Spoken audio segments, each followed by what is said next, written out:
Hello, I'm taking on a challenge to beat every playable Nintendo published game. Welcome to the next episode. The next game is Game & Watch Popeye. Game & Watch Popeye was the third game released in the Game & Watch widescreen series, and it is the very first Nintendo game to feature licensed characters. Coincidentally, this is also the first video game to feature Popeye himself. If you watched my video on Donkey Kong, you'll know that Nintendo had already once before tried to obtain a license for these characters, but the deal fell through. I can't find a ton of information online how exactly this particular game came to be, but I can't help but wonder if the owners of the Popeye IP saw the success of Donkey Kong and realized how big of a mistake they had made to turn Nintendo down. That being said, this game did also come out only a month after Donkey Kong, so it's possible that this was already in the makings, and the deal to use the characters in an arcade game instead turned into a deal to make a Game & Watch game. This game also marks the first Game & Watch game with no Smash Bros. References, but that shouldn't probably come as too much of a surprise, considering it featured licensed characters. In this game, unsurprisingly, you play as Popeye.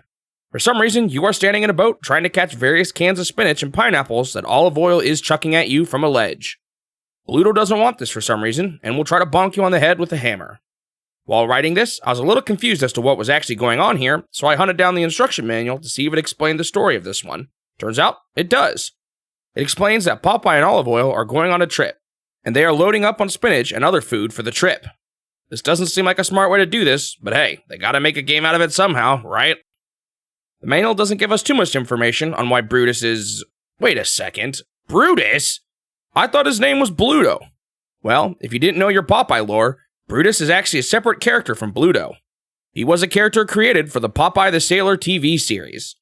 The producers mistakenly thought that Bluto was exclusive to the animated shorts and not a character original to the comics, so they created a new character that would fulfill the same role as Bluto to avoid copyright issues.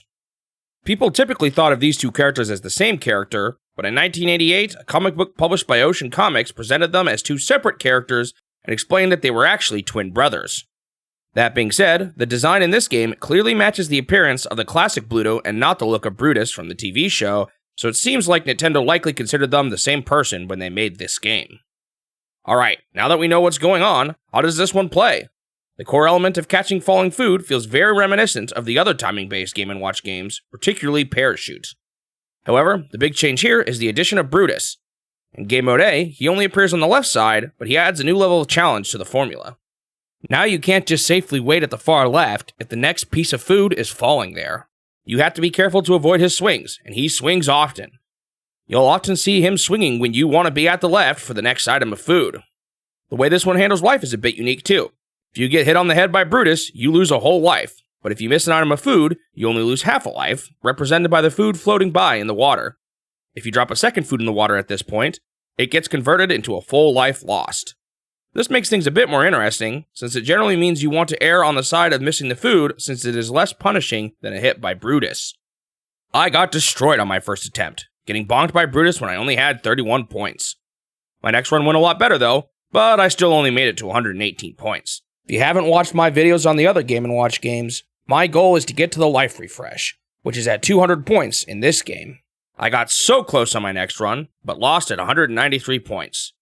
I dropped 2 items of food one after the other, and it happened so quickly that I wasn't even sure why I lost. This one was deceptively tough. I kept failing over and over again. At least this one was pretty fast-paced though, so it didn't take me too long with each attempt. Eventually, I finally made it to 200 points and saw that sweet life-refilling animation. I kept going, but I only made it to 254 points. After this, I switched to Game Mode B.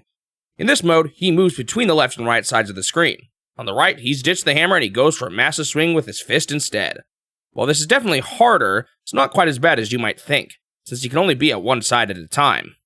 It still took me quite a few tries, but I actually managed to get to 200 points in this mode quicker than in Game Mode A. Guess I was just starting to get the hang of it. I once again died around 250 points in the end though, and the game was complete. On to the review.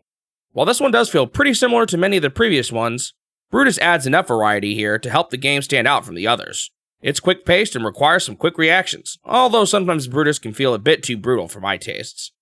The usage of Popeye characters doesn't really feel necessary here, but it's fun if you like the characters.